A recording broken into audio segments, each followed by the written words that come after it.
ओम देवी कात्यायनी नमः। जय माता दी।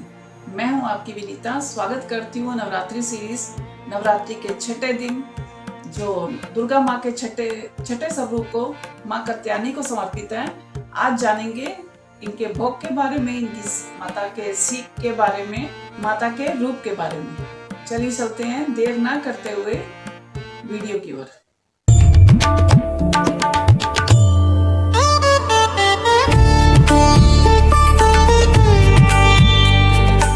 जय माता दी। नवरात्रि के छठे दिन जो माँ दुर्गा के छठे स्वरूप माँ कात्यायनी को समर्पित है। कहा जाता है कि माँ ऋषि कात्यायन की कठिन तपस्या से खुश होकर माँ देवी ने उनके घर में कन्या के रूप में जन्म लिया, इसीलिए माँ कात्यायनी को माँ कात्यायनी के रूप में जाना जाता है। माँ कात्यायनी का स्वरूप बहुत ही मनमोहक, बहुत ही चमकीला, 4 भुजाएं और सिंह पर सवार माता का वो रूप बहुत ही मनमोहन लेने वाला है। माता को लाल और पीले वस्त्र पहनना बहुत प्रिय है। इस दिन माता को अक्षत, कुमकुम और पीले फूल चढ़ाना बहुत ही शुभ माना जाता है। माता को शहद का भोग लगाना, माता को शहद का भोग लगाना बहुत पसंद है। माता को शहद पसंद है, मतलब ये बोला जाएगा तो बहुत ही शुभ माना जाता है। कहते हैं कि शहद का भोग लगाने से साधक की सुंदरता और शक्ति दोनों के लिए शुभ माना गया है। और नवरात्रि के छठे दिन माँ कात्यायनी की पूजा करते टाइम ये मंत्र पढ़ना बहुत ही शुभ माना जाता है और पढ़ना भी चाहिए।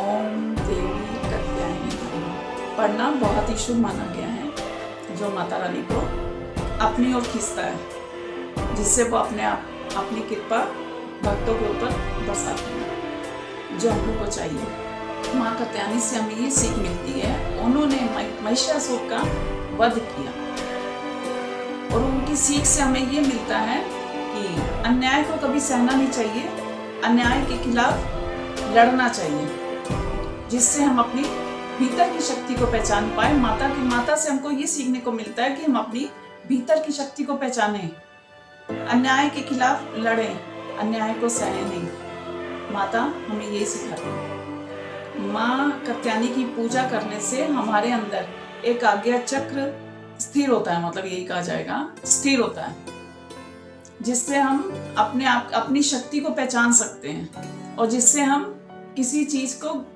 गलत और सही का फैसला ले सकते हैं। यही कहा जाएगा गलत और सही की पहचान हो जाती है। माँ कात्यायनी की पूजा करने से हमको यही सीख मिलती है, जिससे हम गलत और सही का फर्क पहचान सकते हैं और अपनी शक्तियों को भी पहचान सकते हैं और किसी भी गलत चीज को सहना नहीं चाहिए, उनके खिलाफ लड़ना चाहिए।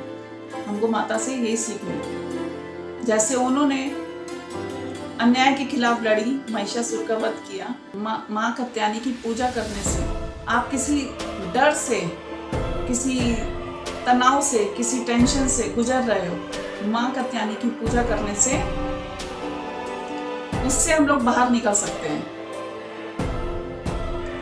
हम लोग को तनाव से और टेंशन से और किसी डर से बाहर निकलने की शक्ति प्रदान होती है। माता रानी अपनी कृपा बरसाती है हम लोग के ऊपर। माता रानी की पूजा करने से हम लोग को आज के दिन, नवरात्रि के छठे दिन, हम लोग को यही सीख मिलती है माता रानी से कि हम लोग अन्याय के खिलाफ लड़ें, अपनी शक्तियों को पहचाने और गलत चीज को कभी ना सहें। माता रानी यही सीख देती है हम लोग को कि हम लोग गलत चीज से लड़ें, कभी भी अन्याय ना सहें।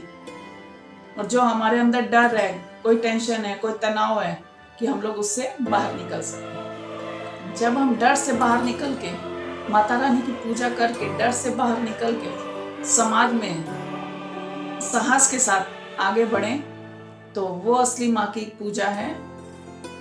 जिन बच्चों की शादी ब्याह में भी प्रॉब्लम आती है, लेट हो रहा है, नहीं हो रही है, तो उससे भी कहते हैं कि माता रानी की पूजा करने से, माँ कात्यायनी की पूजा करने से वो भी बाधाएं सब दूर हो जाती हैं।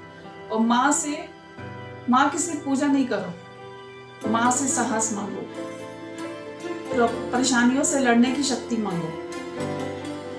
सिर्फ पूजा पाठ नहीं, वरदान नहीं, माँ से साहस मांगो, अन्याय के खिलाफ लड़ने की शक्ति मांगो।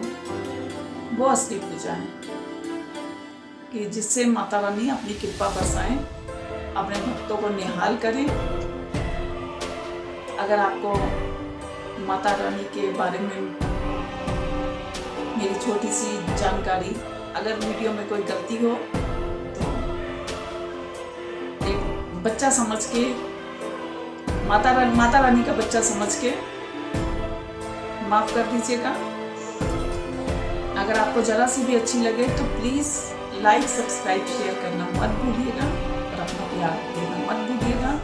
अब मिलूंगी नवरात्रि के 7वें दिन माता रानी की